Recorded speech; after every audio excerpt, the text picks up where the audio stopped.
Paolo Avellino, sinabihan si Kim ng I love you.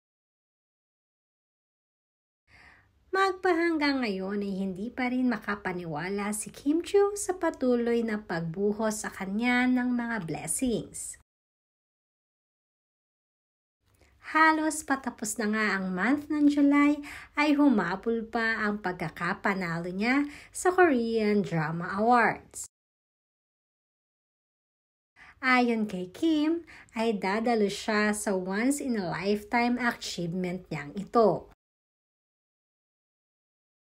Madami tuloy ang na-curious kung makakasama niya nga ba si Paolo Avellino pagpunta ng South Korea. Alam naman natin kung gaano sila ka-supportive sa isa't isa, kaya naman hindi imposible na sumama si Paolo kay Kim sa Korea. Samantalang after naman ng It's Showtime kanina ay diretso na si Kim sa airport.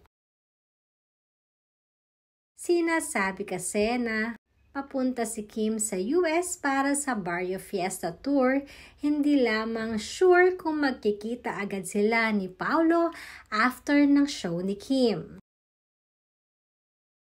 Samantalang usap-usapan din ang pag-I love you ni Paolo Avellino sa isang interview para kay Kim Chiu. Dahil nang matanong kasi itong si Paolo sa isang interview kung ano ang sasabihin niya, sa crush niya ay isa lang ang nasabi ni Paolo, kundi I love you. Madami tuloy ang naghinala na ito ay para kay Kim Chiu. Dahil sa mga previous interview nga ni Paolo, ay sinabi niya noon na si Kim ang nag-iisang crush niya.